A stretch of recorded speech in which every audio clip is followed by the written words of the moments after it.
प्रायोजक वर्मा ज्वेलर्स, सर्व प्रकारच्या सोन्या चांदीच्या आकर्षक दागिन्यांचं माहेरघर आणि विश्वसनीय ठिकाण जगदीश वर्मा यांचं वर्मा ज्वेलर्स, सोमाणी कॉम्प्लेक्स समोर टिळक रोड, वैजापूर. छत्रपती संभाजीनगर मधील एक महत्त्वपूर्ण तालुका गंगापूर खुलताबाद तालुक्यातील एक दिग्गज व्यक्तिमत्व आणि विधानसभेच्या रणांगणामध्ये अपराजित म्हणजेच कुणी त्यांना हरवू शकत नाही अशी एक निष्ठा तयार करणारे प्रशांत बम आमदार म्हणून ज्यांची ओळख आहे. इतकंच नव्हे तर काठी अंगकाठी सडपातळ बांधा, परंतु कामाच्या बाबतीत हा पहिलवान भल्या भल्यांनाही झेपवत नाही.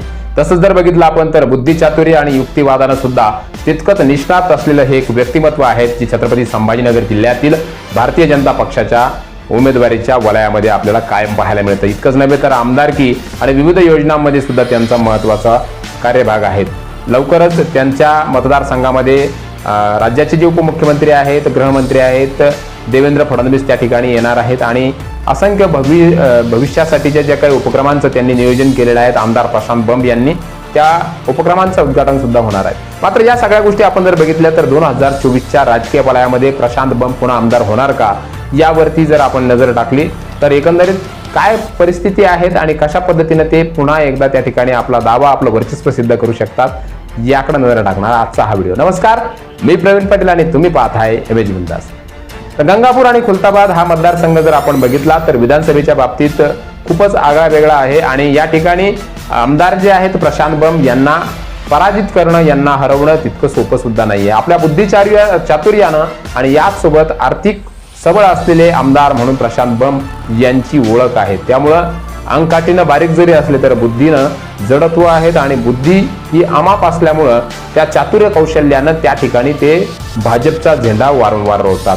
यावेळी सुद्धा आमदार प्रशांत बम यांच्या माध्यमातून त्या ठिकाणी गंगापूर खुलताबाद विधानसभाच्या मतदारसंघामध्ये एक वेगळी ओळख असलेले बम पुन्हा एकदा आपलं वर्चस्व सिद्ध करतील का हे सुद्धा तितकंच महत्त्वाचं आहे ते आजच्या व्हिडिओमध्ये. कारण जर आपण बघितलं तर आमदार प्रशांत बम यांना विरोध करणारा एकमेव विरोधक म्हणून ज्यांच्याकडे बघितलं जातं ते म्हणजेच BRS पक्षाची जी काही महत्त्वपूर्ण भूमिका तिथे निभावत आहेत ते म्हणजे संतोष माने आणि त्यांचे वडील सुद्धा त्या ठिकाणी आमदार म्हणून काम केलेलं आहे. अशा सगळ्या गोष्टी असताना संतोष माने हे आमदार प्रशांत बम यांना टक्कर देण्याच्या तयारीत आहेत. BRS पक्ष भलाही तेलंगणामध्ये त्या ठिकाणी आपली सत्ता आणू शकला नसला तरी सुद्धा अद्याप महाराष्ट्रामध्ये BRSचे काही कार्यकर्ते सक्रिय आहेत आणि संतोष माने विरुद्ध प्रशांत बम अशी ही लढाई होऊ शकते.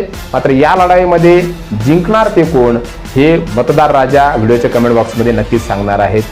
संतोष माने यांच्या कार्याबद्दल जर जाणून घेतलं तर मुलांच्या वाढदिवसांपासून ते कुठल्याही समाजातील तळागाळातील कार्यक्रमांना भेट देण्याचं काम संतोष माने यांनी आखलंय.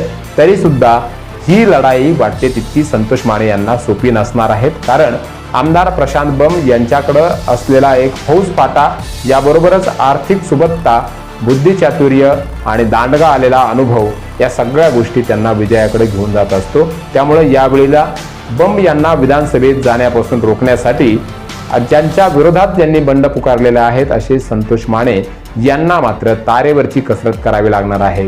घर परेस कार्यकर्ता त्यांना जोडावा लागणार आहेत आणि घर तिथे कार्यकर्ता तिथे माने अशी भूमिका त्यांना ठेवावी लागणार आहेत. नुसती भूमिका ठेवून चालणार नाही तर त्यांना त्या ठिकाणी ती भूमिका निभावावी लागणार आहेत.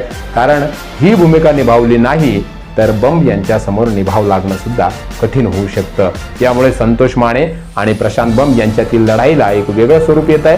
राजकीय वलयामध्ये असलेले बम हे यावेळी सुद्धा आपला गड राखतात का आणि संतोष माने यांनी बम यांना हरविण्याचा जो चंग मनाशी बांधलेला आहे तो साध्य होतो का हे 2024 मधल्या अवघ्या काही महिन्यातच आपल्याला पाहायला मिळणार आहे. या संदर्भातील आणखी एक संक्षिप्त व्हिडिओ लवकरच इमेज बिंदासच्या माध्यमातून आपल्याला पाहायला मिळेल. मात्र आमदार प्रशांत बम विजयी होणार की संतोष माने BRSच्या माध्यमातून या ठिकाणी आपल्या रणनीतीच्या माध्यमातून आमदार होणार या व्हिडिओच्या कमेंट बॉक्समध्ये आपल्या प्रतिक्रिया कळवायला विसरू नका. व्हिडिओ आवडला असेल तर लाईक आणि शेअर जरूर करा.